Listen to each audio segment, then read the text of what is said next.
Hai, selamat malam kamu. Senang bisa nemenin kamu lagi malam ini.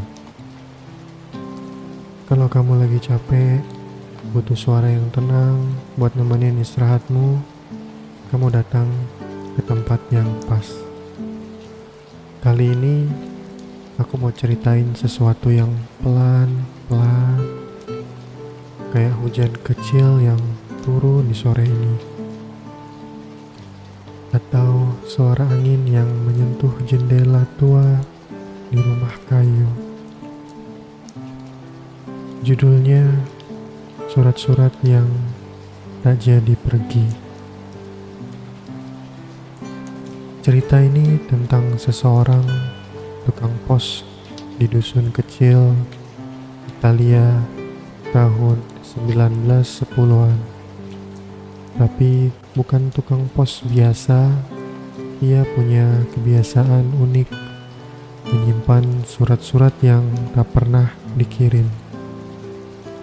Bukan karena lupa, tapi karena mungkin karena rasa yang tertinggal di antara huruf-huruf itu terlalu dalam, terlalu hangat untuk dibiarkan pergi begitu saja.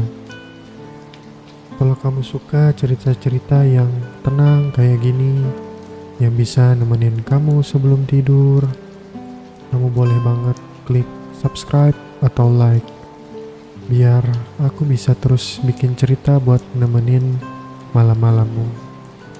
Tapi tenang aja, santai, gak harus sekarang juga. Nikmatin dulu ceritanya ya. Sekarang mari kita pelan-pelan masuk ke dunia itu. Bayangin sebuah dusun kecil di kaki pegunungan Italia. Namanya San Pelaro. Di peta pun kadang tak tertulis, tapi desa itu ada, hidup dalam warna-warna senja dan aroma roti panggang yang keluar dari jendela dapur. Jalanan kecilnya berbatu, berkelok mengikuti bukit. Rumah-rumah berdinding bata merah pucat, dengan pot bunga geranium yang tergantung di ambangnya. Suara lonceng gereja berdentang ringan setiap sore pukul 5, diiringi desahan angin yang lewat dari ladang gandum. Di ujung dusun itu ada sebuah rumah kecil bercat biru pudar. Di depannya sebuah sepeda tua bersandar di pagar kayu yang mulai lapuk. Disitulah tinggal seorang pria bernama Elio, tukang pos desa. Tubuhnya kurus tapi tegap.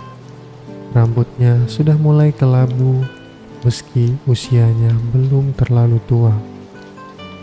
Setiap pagi ia bangun sebelum matahari naik, menyalakan api kecil di perapian dan merebus air untuk kopi.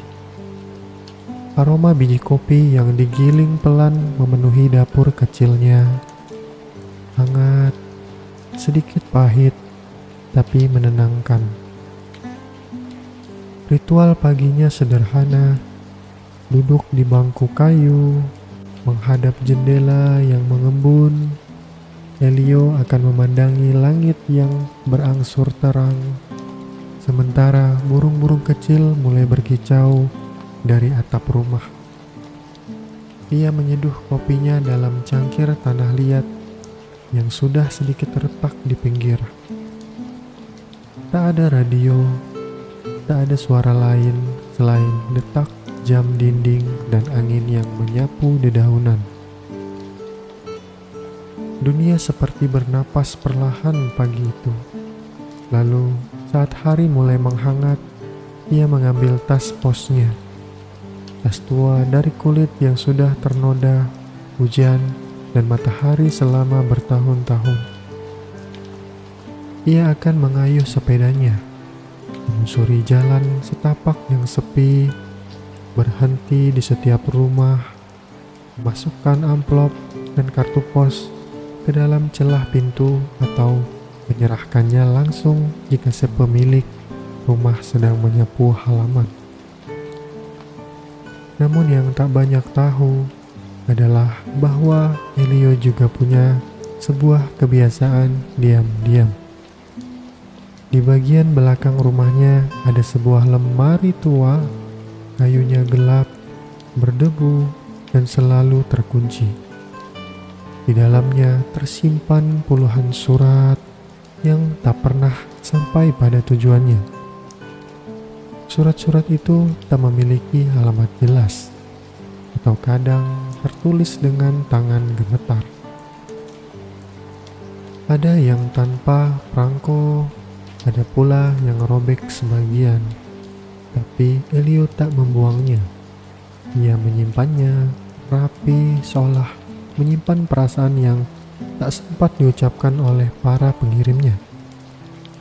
Setiap malam sebelum tidur, ia akan duduk di meja kecil dekat jendela, menyalakan lilin kecil dan membaca salah satu surat itu, tidak untuk dikirimkan, tidak untuk dihakimi, hanya untuk dibaca, didengarkan, seperti mendengarkan bisikan yang nyaris hilang di telan waktu. Kadang ia tersenyum, kadang matanya menerawang, tapi sekalipun ia membaca dengan suara keras, semua tetap diam. Hanya bunyi api, lilin, dan derik kursi kayu yang sesekali bergerak oleh tubuhnya yang pelan. Desa San Pelaro sendiri seolah tahu akan kebiasaan itu, tapi tak pernah membicarakannya. Mereka hanya menyapa Elio dengan senyum saat ia lewat, memberikan sekeranjang buah atau sepotong roti sebagai terima kasih. Mereka tahu, dalam diamnya Elio menjaga lebih dari sekedar surat. Ia menjaga kenangan, ia menjaga rasa yang tak sempat menemukan jalan pulang. Dan setiap kali malam datang, langit San Valero dipenuhi bintang. Angin dari pegunungan membawa harum bunga liar dan suara jangkrik mengisi keheningan. Di sanalah Elio duduk membaca satu surat yang tak jadi pergi sebelum ia sendiri pernah memejamkan mata dan damai. Begitulah hidup di dusun itu, tak terburu-buru, tak banyak kata, tapi penuh cerita yang tersembunyi dalam amplop-amplop tua. Tenang saja, kita belum selesai. Cerita ini masih berlanjut di segmen berikutnya. Tapi untuk malam ini cukup sampai di sini dulu. Tidurlah dengan tenang, biar surat-surat yang tak jadi pergi menjagamu sampai fajar. Malam sudah lama lewat saat kabut pagi mulai menggantung di ladang gandum. Embunnya mengendap di ujung-ujung daun dan tanah terasa sedikit lebih berat dari biasanya. Basah, dingin, dan sunyi. Langit belum benar-benar biru, masih kelabu pucat seperti halaman kosong. Tapi di dalam rumah kecil bercat biru itu ada cahaya kecil yang menyala lebih dulu daripada matahari. Api di tungku mulai menghangatkan dapur pelan-pelan dengan bunyi gemertak kayu yang akrab. Elio sudah bangun sejak tadi. Tangannya yang tua tapi tenang menyiapkan air di ketel logam, menggiling kopi dengan gerinda tangan yang sudah puluhan tahun tak pernah diganti. Suaranya lembut, berirama, seperti nyanyian yang hanya bisa didengar oleh dinding-dinding dapur dan seekor kucing tua yang kadang duduk diam di sudut lantai.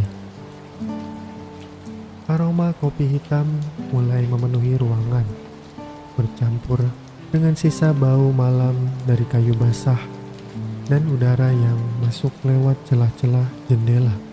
Setelah menyeruput kopi dari cangkir tanah liat yang sudah sedikit retak, Elio membuka pintu belakang rumah. Dingin pagi menyambutnya seperti sahabat lama menggigit sedikit di ujung hidung dan telinga, tapi membawa kejernihan yang tak bisa ditolak. Ia memandang jauh ke arah bukit, tempat kabut menggulung lembut di antara pohon-pohon cemara. Suara angin di dedaunan terdengar seperti bisikan lembut yang menyuruhnya untuk tidak terburu-buru, untuk setiap diam di sana sebentar lagi. Setiap pagi setelah kopi dan kabut, Elio berjalan ke ruang kecil di belakang rumah. Tempat itu dulu gudang, ini menjadi semacam altar bagi kenangan. Di sanalah lemari tua itu berdiri, berat, berdebu, dan diam. Ia membukanya dengan kunci kecil dari perunggu, lalu duduk di bangku pendek di depannya. Surat-surat itu puluhan amplop dengan tulisan tangan dari masa lalu tersimpan rapi di dalam kotak kayu berlapis kain flanel. Hari itu Elio menarik satu surat dengan amplop berwarna krim yang warnanya sudah memudar. Tinta birunya nyaris hilang, tapi masih bisa dibaca. Ia tak membukanya langsung. Ia memegangnya dulu, membiarkan jemarinya menyentuh kertas itu, seolah-olah bisa menyerap seperti di dalamnya hanya dengan menyentuh. Lalu ia membuka amplopnya perlahan, tanpa suara.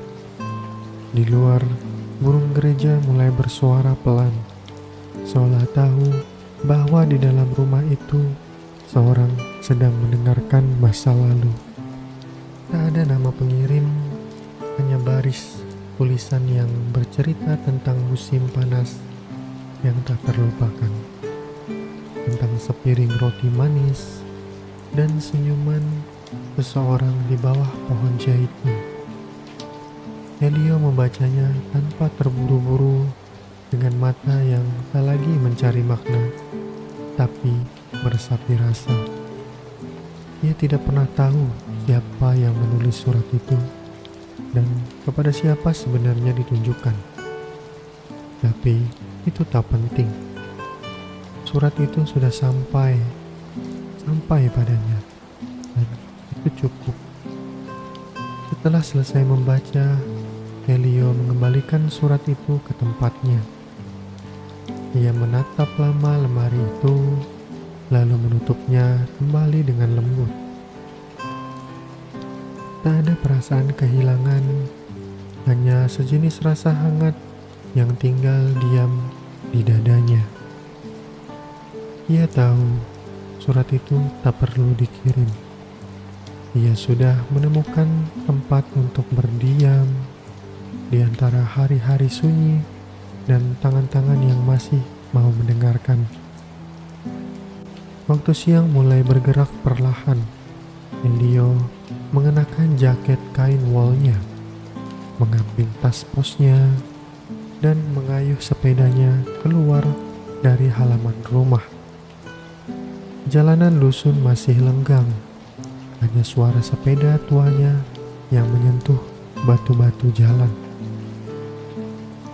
Angin membawa bau daun basah dan kayu pinus.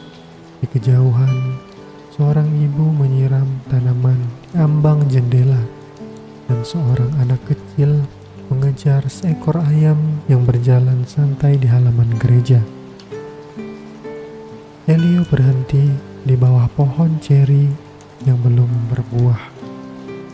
Ia mengeluarkan selembar kartu pos dari tasnya, melihat alamatnya, dan memasukkannya ke kotak surat berwarna hijau tua. Semua dilakukan dengan gerakan yang hati-hati, hampir seperti ritual. Tidak ada yang mendesak, tidak ada yang terburu-buru. Setiap surat yang ia antar seperti memberi salam kecil kepada dunia. Dunia yang sering lupa bahwa kata-kata bisa lebih lembut dari suara. Saat sore mendekat dan langit berubah keemasan, Elio pulang. Ia menggantungkan jaketnya, meletakkan tas pos di kursi, dan mencuci tangannya di baskom kecil dekat jendela. Airnya dingin, tapi menyegarkan.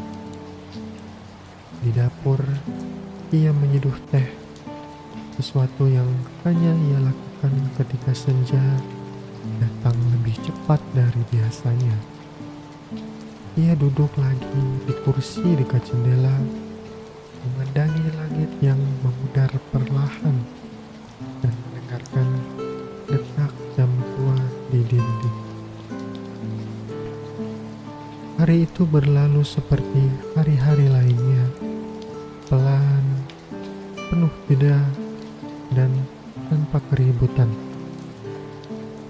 Tapi selalu ada yang tinggal, secuil rasa dari surat yang dibaca pagi itu. Suara angin yang lewat di sela pagar kayu, atau senyum kecil dari seorang yang menerima kiriman sederhana. Elio tidak mencatat semuanya. Ia hanya menyimpannya di ruang kecil dalam hatinya yang diam-diam penuh warna. Begitulah hidup berjalan di San Pelaro, dalam sunyi yang lembut, dalam hari-hari yang menyerupai satu sama lain, tapi tak pernah sama. Dan Elio, tukang pos yang menjaga surat-surat yang tak pernah dikirim, tetap menjadi penjaga rahasia-rahasia kecil yang tak pernah perlu terburu-buru untuk diungkapkan. Angin malam datang tanpa suara, menyusup lewat celah-celah kayu tua di jendela. Di luar, daun-daun pohon zaitun bergoyang pelan, nyaris tak terdengar. Langit gelap, tapi bukan gelap yang menakutkan. Lebih seperti selimut besar yang membungkus desa kecil itu dalam keheningan. San Pelaro tidur lebih cepat dari kota-kota lain. Hanya 1-2 jendela yang masih menyala, gemeram seperti mata yang belum rela terpejam. Dan di ujung dusun, rumah bercat biru itu tetap berdiri diam dengan cahaya lilin yang perlahan mengecil. Di dalam rumah, Elio duduk di kursi kayu dekat perapian, tapi sudah hampir padam, menyisakan pijar oranye yang berkedip malas. Suhu ruangan turun sedikit, tapi tak terlalu dingin. Cukup untuk membuat seseorang menarik selimut lebih rapat di bahunya.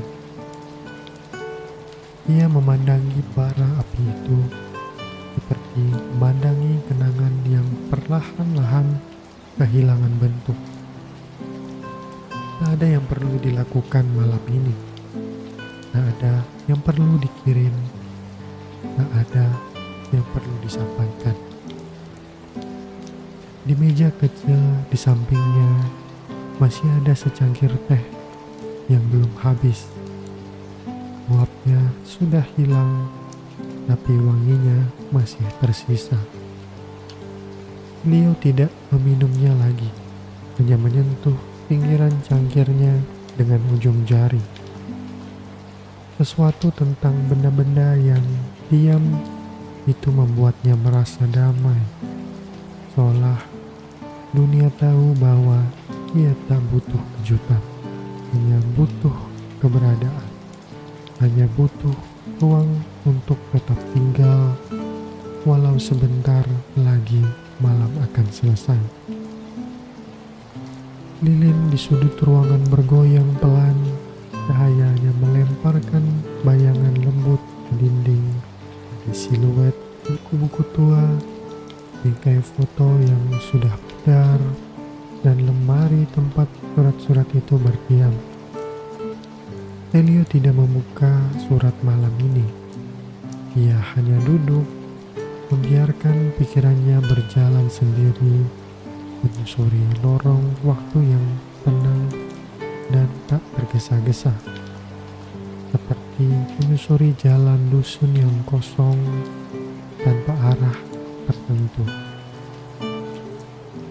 Kadang ia memejamkan mata sejenak, mendengarkan suara jam tua berdetak dari dapur. Detaknya lambat, tapi teratur. Detak yang tidak memaksa, seperti bisikan agar hidup tidak usah buru-buru. Ia menarik nafas dalam-dalam, lalu melepaskannya perlahan. Nafas yang sudah lelah tapi tenang. Seperti nafas bumi yang selesai bekerja seharian dan kini hanya ingin tidur. Di luar jendela, bulan menggantung rendah, hampir bundar. Cahayanya jatuh di tanah, di atap-atap rumah, di dedaunan yang berkedip halus. Desa itu tampak seperti dongeng yang tertutup lembut oleh halaman terakhir. Tidak ada suara kereta, tidak ada cahaya kota, hanya detik yang berjalan perlahan, seperti orang yang berjalan di lantai kayu tanpa alas kaki. Hening yang nyaman. Elio kemudian berdiri pelan. Ia mematikan sisa lilin dengan jari basah, lalu merapikan kursi dan menyelimuti dirinya dengan kail wol tipis. Di ranjang kecil di sudut ruangan, bantalnya masih harum bunga lavender, aroma yang ia letakkan di sana sejak musim semi lalu. Ia berbaring menghadap ke jendela. Di atas langit, bintang-bintang muncul satu persatu, diam, menemani tanpa berkata-kata. Matanya perlahan terpejam, tapi pikirannya belum sepenuhnya pergi. Ia masih mengingat suara langkah kaki di pagi hari, aroma roti dari dapur tetangga, dan angin yang selalu datang dari arah bukit. Kenangan itu tidak datang dalam urutan, tidak lengkap, tapi cukup untuk membuatnya merasa utuh. Seperti surat-surat itu yang tak pernah kirim, tapi tetap punya tempat untuk tinggal. Perlahan, pikirannya mulai larut dalam kabut yang tipis. Tak ada garis yang jelas antara mimpi dan kenyataan. Hanya perasaan lembut seperti kapas yang menyelimuti dadanya. Udara menjadi lebih hangat, suara menjadi lebih jauh, dan tubuhnya menjadi lebih ringan. Ia tertidur seperti huruf-huruf terakhir di akhir surat. Tidak selesai. Di luar, San Velaro tetap diam. Rumah-rumahnya tertidur dalam sunyi yang panjang dan baik hati. Bahkan waktu pun tampaknya memilih untuk berjalan lebih lambat di tempat ini. Memberi ruang bagi siapapun yang ingin istirahat sedikit lebih lama. Tak ada yang berubah, tapi semuanya terasa cukup. Dan begitulah cerita ini. Pelan-pelan ikut tertidur bersamamu, bersama Elio, bersama surat-suratnya, dan malam yang tak minta apa-apa selain keheningan. Selamat tidur, kamu yang mendengarkan sampai akhir. Tenanglah, karena cerita ini akan tetap tinggal di hatimu meski kamu sudah tertidur pulas. Sampai jumpa di mimpi lain. Terima kasih.